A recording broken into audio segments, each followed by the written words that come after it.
నమస్తే welcome to news watch bulletin లో ముందుగా హెడ్లైన్స్ చూద్దాం. తెలంగాణలో 35% ఓట్లు 10 సీట్లు లక్ష్యం. బీజేపీ శ్రేణులకు అమిత్ షా దిశానిర్దేశం. తిరుమల భక్తులకు సరైన సేవలు అందడం లేదన్న పురంధేశ్వరి. టీటీడీ నిర్లక్ష్యంపై పోరాటం చేస్తామని హెచ్చరిక. ఆర్టీసీ సిబ్బందిపై దాడులు సరికాదని ఎండీ సజ్జనర్. ప్రతి ఒక్కరూ సిబ్బందికి సహకరించాలని పిలుపు. ఏపీ పెన్షన్దారులకు గుడ్ న్యూస్. వృద్ధుల పెన్షన్ 3000 రూపాయలకు పెంపు. 6 గ్యారంటీలతో ప్రజా సంక్షేమం. పాల్వంచ గడియగట్ట కమ్యూనిటీ హాల్లో గ్రామ సభ ప్రారంభం. పాల్వంచలో ఘనంగా కాంగ్రెస్ పార్టీ ఆవిర్భావ దినోత్సవం. ప్రజలకు దీక్షనిచ్చిన పార్టీ అని వెల్లడి. రామ్ గోపాల్ వర్మపై చర్యలు తీసుకోవాలంటూ మహిళా కమిషన్ కు ఫిర్యాదు చేసిన బర్రెలెక్క. వైసీపీలో చేరిన క్రికెటర్ అంబటి రాయుడు. సీఎం జగన్ సమక్షంలో వైసీపీ గూటికి. ఫిబ్రవరి 28 తేదీ నుంచి ఇంటర్ పరీక్షలు వెల్లడించిన తెలంగాణ ఇంటర్ బోర్డు. తొలి టెస్టులో టీమిండియా ఘోర ఓటమి. WTC పాయింట్ల పట్టికలో దిగజారిన భారత్. 6 గ్యారంటీలు అర్హులైన ప్రజలందరూ దరఖాస్తు చేసుకోవాలి. Shankarpally municipal chairperson Vijayalakshmi.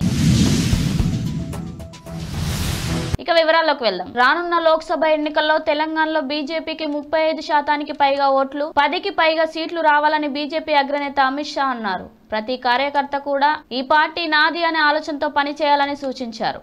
హైదరాబాద్ లో జరిగిన బీజేపీ రాష్ట్ర విస్తృత స్థాయి సమావేశంలో ఆయన మాట్లాడుతూ తెలంగాణ ప్రజలు కుటుంబ పాలన నుంచి విముక్తి పొంది మరో కుటుంబ పార్టీ చేతిలో పడ్డారని వ్యాఖ్యానించారు. టీటీడీ చైర్మన్ భూమన కరుణాకర్ రెడ్డి అన్యమతస్థుడని బీజేపీ ఏపీ అధ్యక్షురాలు పురంధేశ్వరి తీవ్ర వ్యాఖ్యలు చేశారు. ఆయన ఇతర మతానికి చెందిన వ్యక్తి కావడం వల్లే తిరుమలలో భక్తులకు సరైన సేవలు అందడం లేదని విమర్శించారు. ఆర్టీసీ సిబ్బందిపై ప్రయాణికులు దాడులు చేయడం సరికాదని టీఎస్ఆర్టీసీ ఎండీ సజ్జనర్ తెలిపారు. మహాలక్ష్మి స్కీమ్ అమల్లో కీలక పాత్ర పోషిస్తున్న ఆర్టీసీ సిబ్బందిని దూషించడం సరికాదని, ఇలాంటి ఘటనలు ఆర్టీసీ యాజమాన్యం ఏమాత్రం సహించదు అని ఆయన స్పష్టం చేశారు. జనవరి 1 నుంచి వృద్ధుల పెన్షన్ కానుక 3000 రూపాయలకు పెంచుతున్నామని సీఎం జగన్ తెలిపారు. ఎన్నికల్లో ఇచ్చిన ప్రతి హామీని పూర్తిగా నెరవేరుస్తున్నామని సీఎం అన్నారు. జనవరి 1 నుంచి 8వ తేదీ వరకు పెన్షన్ పెంపు కార్యక్రమం ఉంటుందని జగన్ వెల్లడించారు. 6 గ్యారంటీల అమలుతో కాంగ్రెస్ నేతృత్వంలోని తెలంగాణ రాష్ట్ర ప్రభుత్వం ప్రజలకు మరింత చేరువ కానుందని DCMS vice chairman Kotwala Srinivasarao అన్నారు. ప్రభుత్వం ప్రారంభించిన ప్రజాపాలన కార్యక్రమం భద్రాద్రి జిల్లా పాత పాల్వంచలోని గడియకట్ట కమ్యూనిటీ హాల్లో గ్రామ సభ నిర్వహిస్తున్నారు. ఎన్నికల హామీల అనంతరం కాంగ్రెస్ ప్రభుత్వం ఏర్పడింది. రాష్ట్ర ముఖ్యమంత్రిగా గౌరవనీయులు రేవంత్ రెడ్డి గారు ప్రమాణ స్వీకారం చేసిన అనంతరం వెంటనే 6 గ్యారంటీలు మొదటిది మహిళలకు ఉచిత రవాణా సౌకర్యం తొలి సంతకం పెట్టడం జరిగింది. తర్వాత మిగతా గ్యారంటీలని ప్రతి ఇంటి దగ్గరనే వాళ్ళ ద్వారా అప్లికేషన్ సేకరించి వారి వివరాలు తెలుసుకొని వారికి ఏవైతే గ్యారంటీలు ఉన్నాయో వాళ్ళకి అందేలా ముఖ్యమంత్రి రేవంత్ రెడ్డి గారు ఆదేశించడం జరిగింది. ఆ ఆదేశానుసారం ప్రజాపాలన కార్యక్రమం ఇక్కడ ఏర్పాటు చేసి మిమ్మల్ని అందరినీ కూడా పిలిపించి మీ ద్వారా దరఖాస్తులు స్వీకరించడం జరుగుతూ ఉంది. భారతదేశ ఖ్యాతిని అంతర్జాతీయంగా ఇనుమడింప చేసింది కాంగ్రెస్ పార్టీ అని డిఎంసీఎస్ వైస్ చైర్మన్ జిల్లా కాంగ్రెస్ నాయకులు కొత్వాల శ్రీనివాసరావు అన్నారు. కాంగ్రెస్ పార్టీ 139వ ఆవిర్భావ దినోత్సవం సందర్భంగా భద్రాద్రి జిల్లా పాల్వంచలో కాంగ్రెస్ పతాకావిష్కరణ చేశారు. దేశానికి స్వాతంత్రం తెచ్చి దేశానికి ప్రజలకు దిక్సూచినిచ్చిన పార్టీ కాంగ్రెస్ అని ఆయన అన్నారు. కాంగ్రెస్ పార్టీ నాయకులందరికీ కూడా నమస్కారాలు తెలియజేస్తూ కాంగ్రెస్ పార్టీ ఆధ్వర్యంలోనే ఈరోజు తెలంగాణ ప్రభుత్వం జరిగింది. ఏదైతే తెలంగాణ ప్రభుత్వం ఎన్నికల ప్రచారంలో భాగంగా 6 గ్యారంటీ పథకాలను మేనిఫెస్టోలో పెట్టిందో వాటి కార్యాచరణ నేటి ప్రజాపాలన ద్వారా ఈరోజే మొదలైంది. ప్రజాపాలనలో అనేక సంక్షేమ పథకాలను చేపట్టడం జరుగుతూ ఉంది. ఏదైతే మేనిఫెస్టోలో ఉన్న పథకాలు మహిళలకు అన్ని వర్గాల ప్రజలకు అందుబాటులో ఉండే విధంగా రూపకల్పన జరిగింది. ప్రముఖ సినీ దర్శకుడు రామ్ గోపాల్ వర్మపై బర్రెలక్క రాష్ట్ర మహిళా కమిషన్ కు ఫిర్యాదు చేశారు. ఇటీవల ఊరు పేరు లేని బర్రెలక్క ఫేమస్ అయిందని వర్మ తనదైన శైలిలో కామెంట్ చేశారు.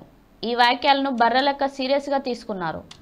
వర్మ వ్యాఖ్యలపై ఆమె తరపు న్యాయవాది రాజేష్ కుమార్ తెలంగాణ మహిళా కమిషన్ కు ఫిర్యాదు చేశారు. ప్రముఖ క్రికెటర్ అంబటి తిరుపతి రాయుడు వైసీపీలో చేరారు. తాడేపల్లిలోని క్యాంప్ కార్యాలయంలో సీఎం జగన్ సమక్షంలో రాయుడు వైసీపీ తీర్థం పుచ్చుకున్నారు.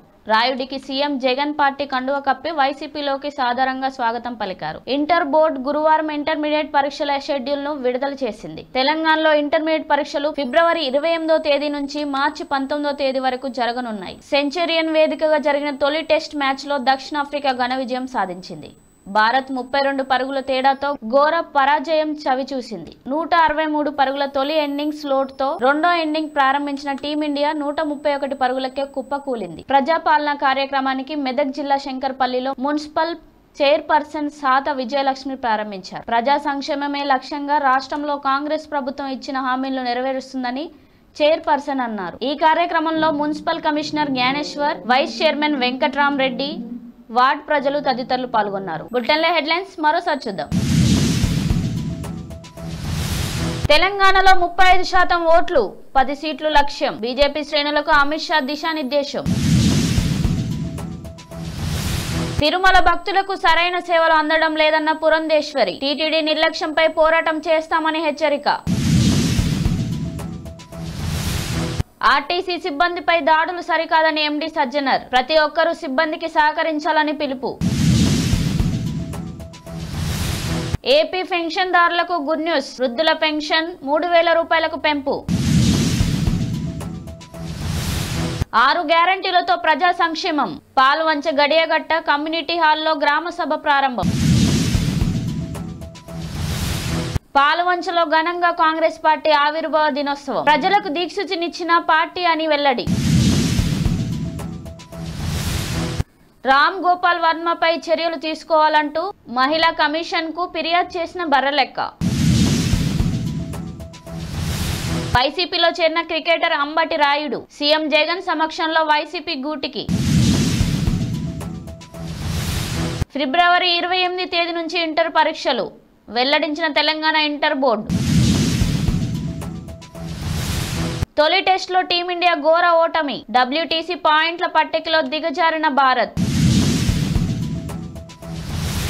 6 గ్యారంటీలు అర్హులైన ప్రజలందరూ దరఖాస్తు చేసుకోవాలి. Shankarpally municipal chairperson Vijayalakshmi. ఇది ఇవాల్టి బులెటిన్ అప్డేట్స్. చూస్తూ ఉండండి న్యూస్ వాచ్.